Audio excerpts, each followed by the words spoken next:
So there's been a lot that's been moving astrologically recently. Saturn has been in the 29th degree of Pisces from 13th to the 24th of May. The extreme of Pisces energy comes out at this final degree. Saturn, the Lord of Karma, reminds us that we reap what we sow. We could have experienced endings of some kind or of a tying up of loose ends. We could have been called to let go of people, situations, relationships, attitudes and behaviours that no longer serve us. We might have found karmic contracts ending, and any unresolved lessons might have reared their heads to be looked at. There may have been invitations to examine illusions or fantasies that have been holding us back, so we could see things as they truly are, rather than how we would like them to be. And there was a Uranus Cazimi in the early hours of Saturday, the 17th of May. A Cazimi occurs when a planet crosses the Sun, and it sets the tone for the next cycle. Uranus Cazimis happen approximately once a year, and with it being Uranus, they bring a shake-up to our lives. As Uranus is changing signs soon, this one was the last one in Taurus. So, as well as reflecting on what might have happened on the Saturday, 17th of May, or the time around that, there's also the opportunity with Uranus moving into Gemini on the 7th of July, there's an opportunity to reflect on what the last 7 years might have brought you. How has Uranus shaken up your ideas about the Taurus themes of security, safety, comfort, and receiving? So this Uranus Cazimi created an amplifier for deep-seated desire for liberation, freedom, harmony with the evolving essence of life, liberating us from what limits or no longer serves us, an opportunity to dismantle old patterns and frameworks, and it might have provided a gateway for future possibilities to take root. Then on 20th of May, was that Monday? The Sun moved into Gemini. Gemini brings us this dynamic, unconventional, playful energy, escaping the serious and rational. Also, it was the second last quarter moon in Aquarius in a row, and this time it was at the 29th degree. Now this 29th degree is like the it's that final chase towards the finish line. So if there was anything that was needing to come up here, then this could have been the time to do it. Where were you at with your Aquarian themes? There was an opportunity here to let go of anything that didn't feel in alignment with your sense of self-worth and what makes you unique. Well, that was Tuesday, the 20th of May. On Thursday, the 22nd of May, we had Venus in Aries forming a supportive trine to Mars in Leo, and this energy is still present under the new moon. These planets are both in fire signs at the moment and playing nicely with one another, which could have been great for our relationships and self-worth.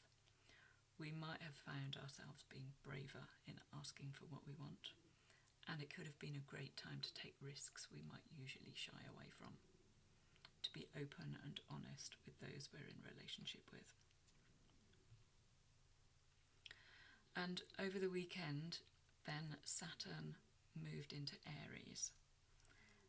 For some places it was the Saturday 24th, for some Sunday the 25th, and it's going to stay there until September. Saturn will retrograde back into Pisces for 5 months, and then it will settle in Aries for good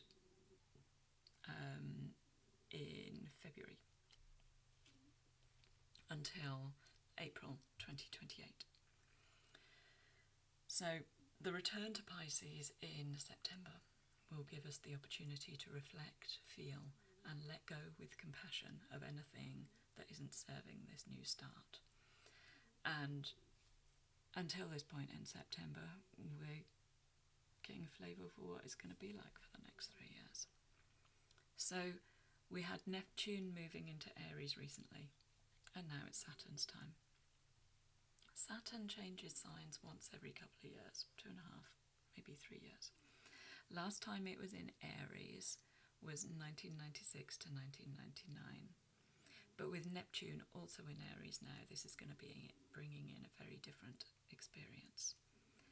Aries is about commitments, warrior energy, and Saturn is about karma, boundaries, time, and soul maturity. So if you're feeling more fenced in by authority, this could be why.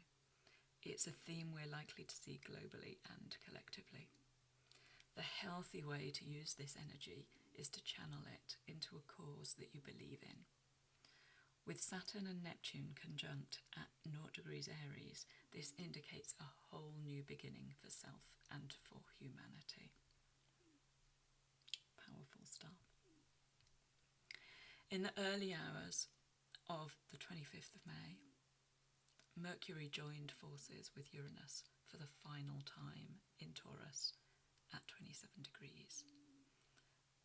So if you've noticed over the last week, your authenticity, who you are, and what you stand for has been activated, Mercury is here to help you make sense of it all. You might have experienced unexpected messages, sudden decisions, surprising insights that change everything.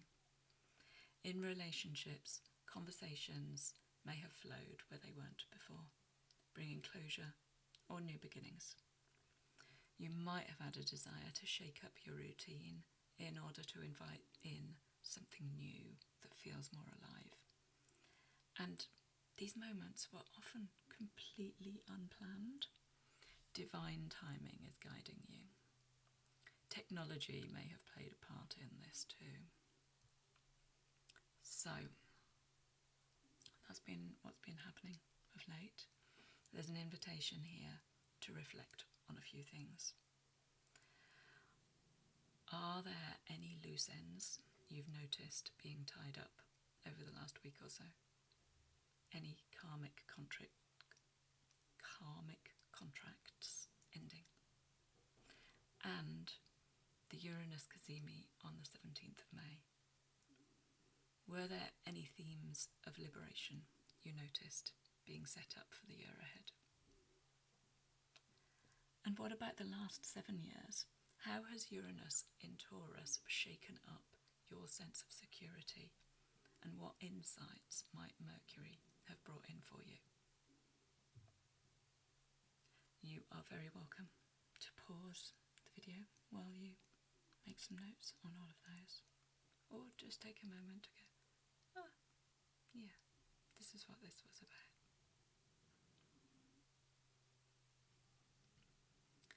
And then, next, I'll take you into what is happening over the new moon itself. And then we'll drop into a guided meditation to help you get clearer on what you want to bring in. New moons are a time for manifesting. And some people already know what it is they're wanting to bring in. Some people are seeking clarity on that. Other people might be completely open and wanting to be shown more.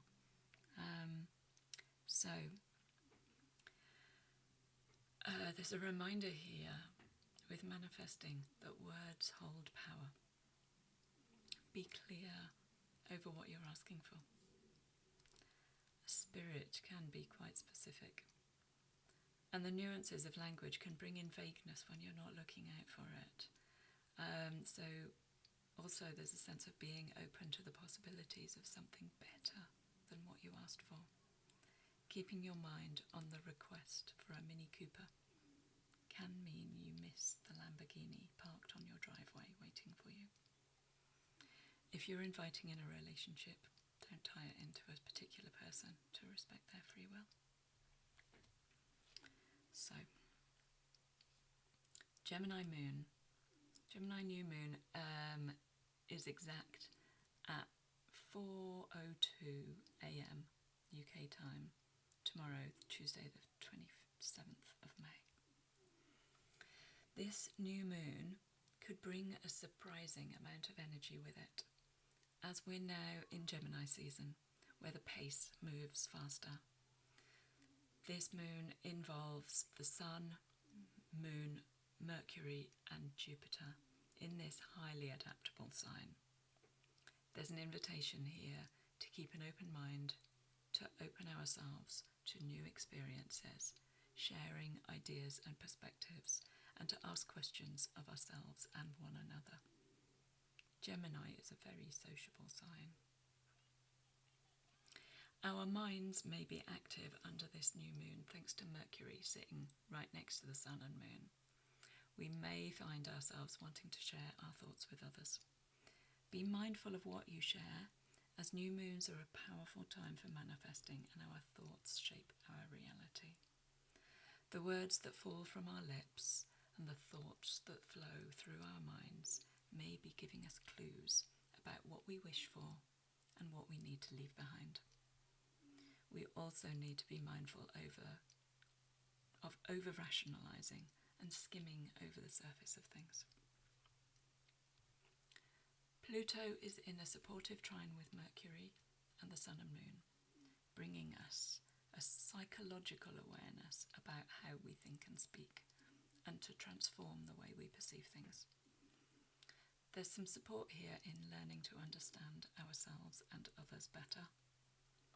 Pluto invites us to look beneath the surface. It's not afraid to see the truth, even if it's uncomfortable. We could have some deep conversations which have a profound effect on us. We might also seek some answers to some intense questions. Pluto invites us to be brave and honest in our self-inquiry, revealing the unexpected. Mercury is supported by Saturn and Neptune, both now in the bold, brave, independent sign of Aries. Saturn is the wise elder, helping us to think realistically with careful consideration. Neptune is the visionary planet, inviting us to imagine and to soften the way we engage with ourselves and others, bringing sensitive, compassionate energy into the mix.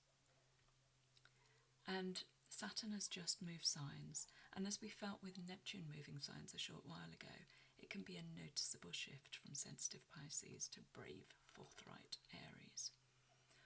What needs to end so a new cycle can begin? Letting go can be challenging, as can facing up to the reality of a situation. Saturn is a disciplinarian, while Aries is impulsive and instinctive. It could be a good combination for goal setting and slowly working towards them. We could find ourselves creating strong boundaries, asserting ourselves in healthy ways. The Aries enthusiasm could be softened or channeled in constructive and useful ways.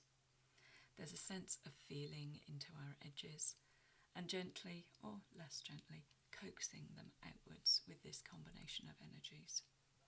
Being aware of how fear holds us back and seeing if we can stretch our comfort muscles somewhat in order to grow without collapse.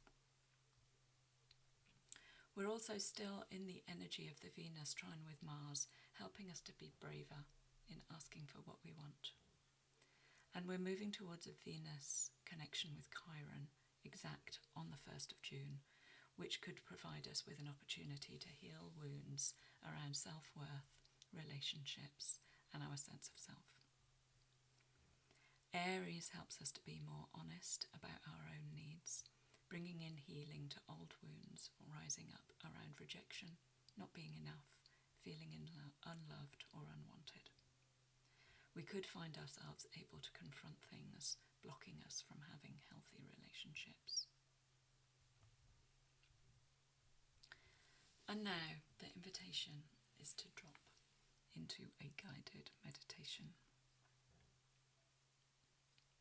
If my words don't land for you, use the energy of my words instead and trust where your body, your wisdom, your guides are taking you. So,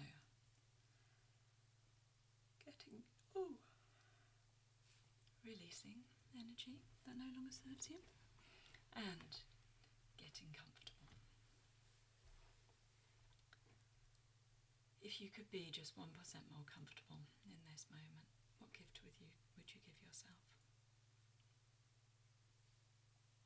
And now I invite you to take 3 deep breaths. So, with the first breath, allow your thoughts to drop away. With the second breath, allow your body to let go of anything it's holding on to. And with the third breath, inviting in a connection to spirit. Energy follows intention, so just bring your eyes to rest and take a moment to connect to what you want to invite in. It might be a word, an image, a feeling, or something else. You might know, or you might be shown.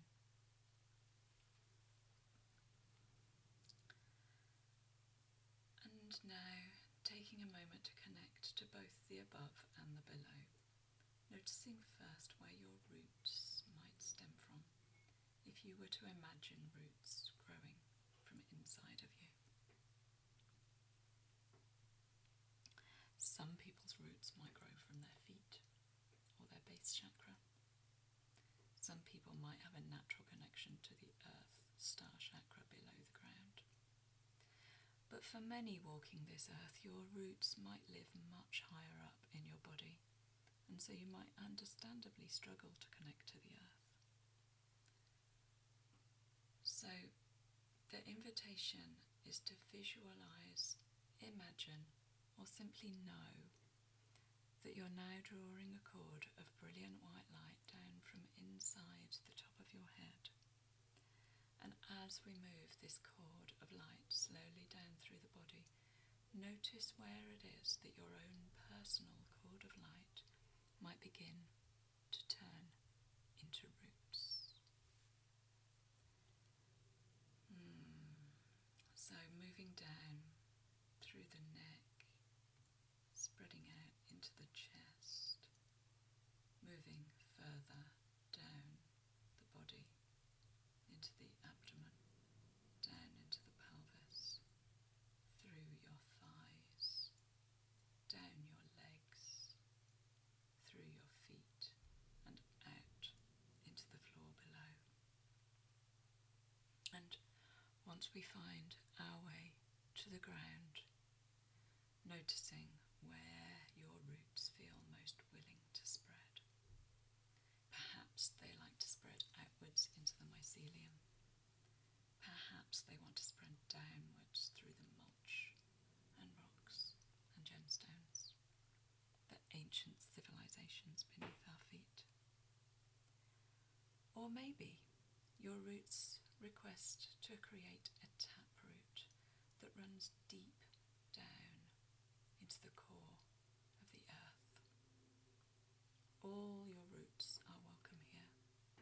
There's nothing to get wrong. Everything you do is right for you. And when the roots are more stabilized, we can connect to the above. drawing a cord of golden light down from your soul star chakra, about 18 inches above your head, allowing this beautiful golden light to spread through and over you, making its way through your crown and down through your pineal gland, down through your throat, down into your heart space. Allow this golden light to fill your heart and gently radiate out through your entire body, allowing the above and below energies to merge and mingle within. And now, if you are willing, the invitation is for you to be taken on a journey.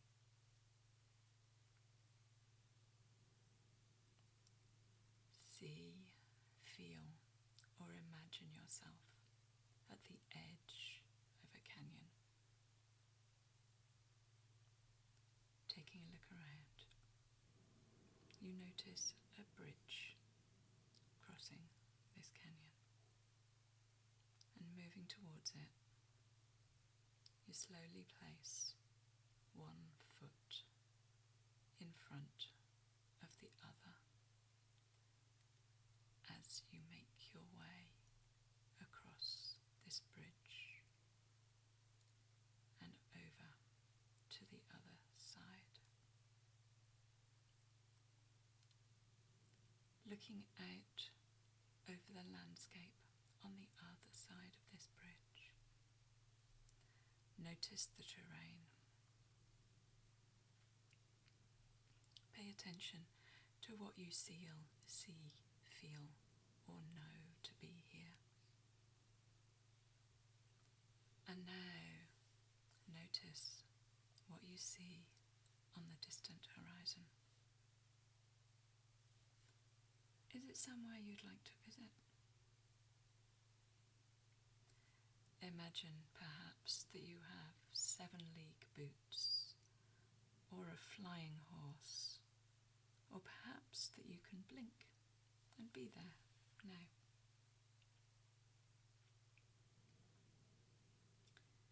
Take a look around. What version of you exists in this place?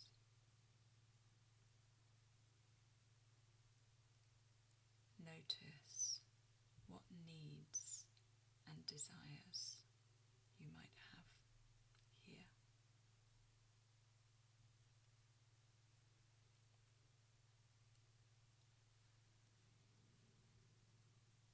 Is there a way you can give these needs and desires to yourself, or ask for them to be met in this moment?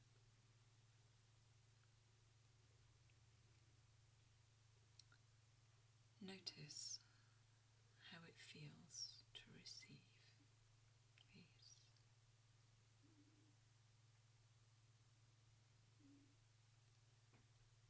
Someone comes towards you. They have a message for your younger self. Something that once upon a time you needed to hear. What do they share?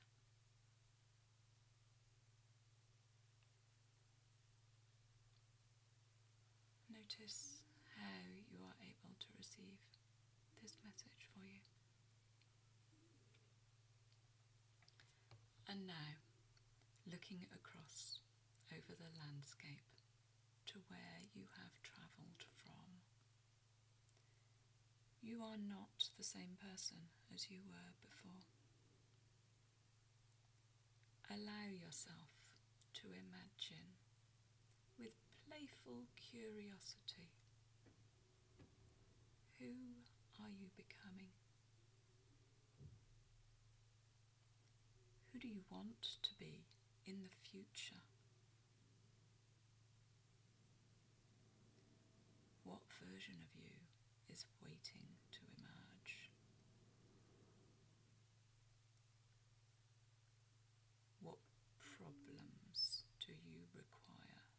solutions for.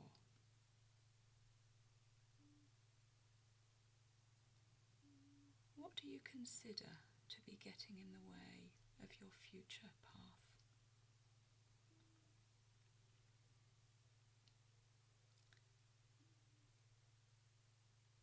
And now, making your way back across the landscape to the bridge that crosses the canyon, taking a final glance around and asking your higher self if there is anything else you need to know at this time.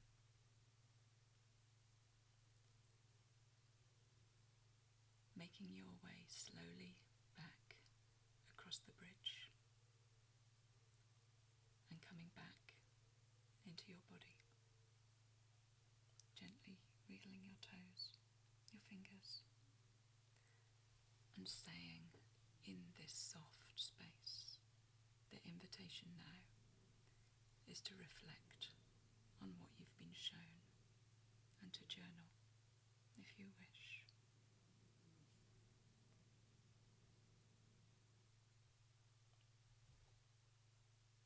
I'm going to pause this video here, this recording here, but if in this process you wish to announce to the world what it is that you are manifesting, I invite you to do so.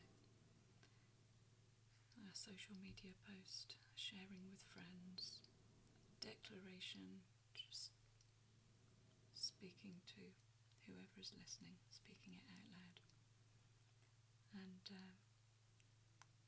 see what comes in for you.